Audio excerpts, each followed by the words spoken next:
السلام علیکم ورحمۃ اللہ وبرکاتہ۔ بسم اللہ والحمد للہ والصلاة والسلام علی رسول اللہ۔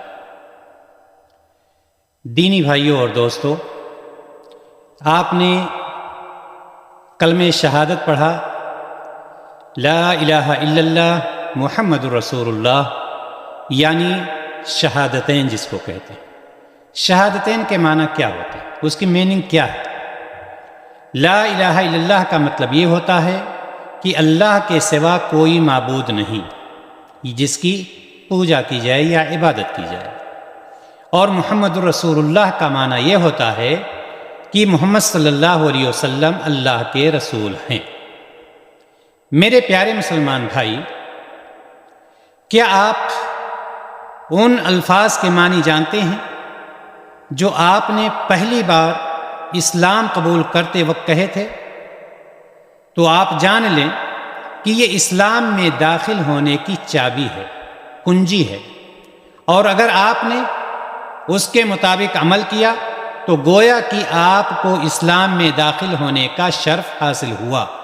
اگر آپ نے اس پر عمل کیا گویا کہ اسلام میں آپ داخل ہو گئے اور یہ شرف آپ کو مل چکا ہے، اور پھر اللہ تعالیٰ کی رضا اور جنت کا حصول، یعنی اللہ تعالیٰ کی رضا بھی آپ نے حاصل کر لی اور خوشنودی حاصل کر لی، اور جنت کے مستحق بھی آپ ہو گئے۔ آئیے کلمہ شہادت کے معنی کو دیکھتے ہیں۔ لا الہ الا اللہ کیا مطلب ہوتا ہے اس کا؟ آپ نے کہا اشہد ان لا الہ الا اللہ، اس کا مطلب یہ ہوتا ہے گواہی دینا، یعنی اللہ تعالیٰ کے سوا جب انسان کہتا ہے اشہد ان لا الہ الا اللہ تو وہ یہ کہتا ہے کہ میں گواہی دیتا ہوں کہ اللہ کے سوا کوئی معبود برحق نہیں ہے، کوئی معبود حقیقی نہیں۔ اس لیے جب کوئی معبود نہیں ہے اللہ کے سوا حقیقی معبود، تو اب اس کا نماز پڑھنا، روزہ رکھنا، حج کرنا، دعا کرنا، قربانی کرنا صرف اور صرف کس کے لیے ہے؟ اللہ تبارک و تعالیٰ کے لیے، جو سب سے بلند ہے اور اکیلا ہے، کوئی اس کا شریک نہیں۔ اسی طرح سے ساری حاجتیں مانگنا، مدد مانگنا صرف کس سے ہے؟ اللہ تبارک و تعالیٰ سے، چونکہ وہی خالق ہے، وہی رازق ہے، اور وہی ہر چیز پر قادر ہے، یعنی قدرت رکھنے والا ہے، اور کوئی قدرت رکھنے والا نہیں۔ اسی طرح سے آپ کہتے ہیں اشہد ان لا الہ الا اللہ وان محمد الرسول اللہ، تو وان محمد الرسول اللہ کا مطلب یہ ہوتا ہے کہ محمد صلی اللہ علیہ وسلم میں گواہی دیتا ہوں کہ اللہ کے رسول ہیں۔ اس کا مطلب یہ ہے کہ یہ میرا پورا یقین ہے کہ محمد بن عبداللہ اللہ تعالیٰ کی طرف سے ایک رسول ہیں جو لوگوں کو اندھیروں سے نکالنے کے لیے بھیجے گئے۔ اللہ تبارک و تعالیٰ نے رسول اللہ صلی اللہ علیہ وسلم کو کس لیے بھیجا ہے؟ کہ لوگوں کو اندھیروں سے نکالیں اور روشنی میں پہنچائیں۔ اندھیروں کا مطلب کیا ہے؟ اندھیروں سے کیا مطلب آپ سمجھتے ہیں؟ اندھیروں کا مطلب یہ ہے غیر اللہ کی عبادت کرنا، بتوں کی پوجا کرنا، قتل و غارت گاری کرنا، چوری کرنا، دوسروں پر ظلم کرنا، لوگوں کا مال ہڑپ کرنا، عورتوں کے ساتھ برا سلوک کرنا، یہ سب ہے اندھیرا۔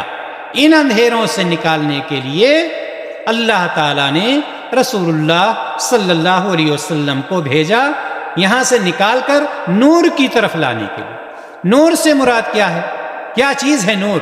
نور کا مطلب یہ ہے صرف اور صرف اللہ تعالیٰ کی عبادت، جس میں اس کے ساتھ کسی کو شریک نہ کیا جائے، اور ہر چیز میں حسن سلوک اور دیانت داری سے، امانت داری سے کام لیا جائے، یہ ہے نور کی طرف۔ اسی طرح سے عورتوں کے ساتھ حسن سلوک، عورتوں کے ساتھ ظلم و زیادتی نہ کیا جائے، یعنی نیک اخلاق، لوگوں کی عزت کرنا، اور جس چیز سے اللہ تبارک و تعالیٰ منع کرتا ہے اس سے بچنا، اس سے اجتناب کرنا۔ آپ صلی اللہ علیہ وسلم نے ہمیں بتایا۔ اس کی ایک مثال یوں لے لیجئے کہ اللہ تعالیٰ نے ہمیں دن میں 5 وقت کی نماز پڑھنے کا حکم دیا ہے۔ کتنی نمازیں؟ 5 وقت کی۔ تو نبی صلی اللہ علیہ وسلم کی اطاعت کیا ہے؟ اب اگر کوئی شخص دن میں 5 کے بجائے 6 وقت کی نماز پڑھتا ہے، کیا یہ درست ہے؟ نہیں، یہ درست نہیں ہے۔ اگر کوئی شخص روزہ رکھتا ہے، روزہ کب سے کب تک ہے؟ روزہ طلوع فجر سے لے کر یعنی فجر کی جب اذان ہوتی ہے وہاں سے لے کر سورج جب غروب ہوتا ہے اس وقت تک ہے۔ لیکن اگر کوئی روزہ رکھنا چاہتا ہے کہ وہ رات کے 1 گھنٹہ اور تک رکھے گا سورج غروب ہونے کے بعد، کیا یہ درست ہوگا؟ ظاہر سی بات ہے یہ درست نہیں ہوگا، اس کو نبی کریم صلی اللہ علیہ وسلم نے نہیں بتایا ہے۔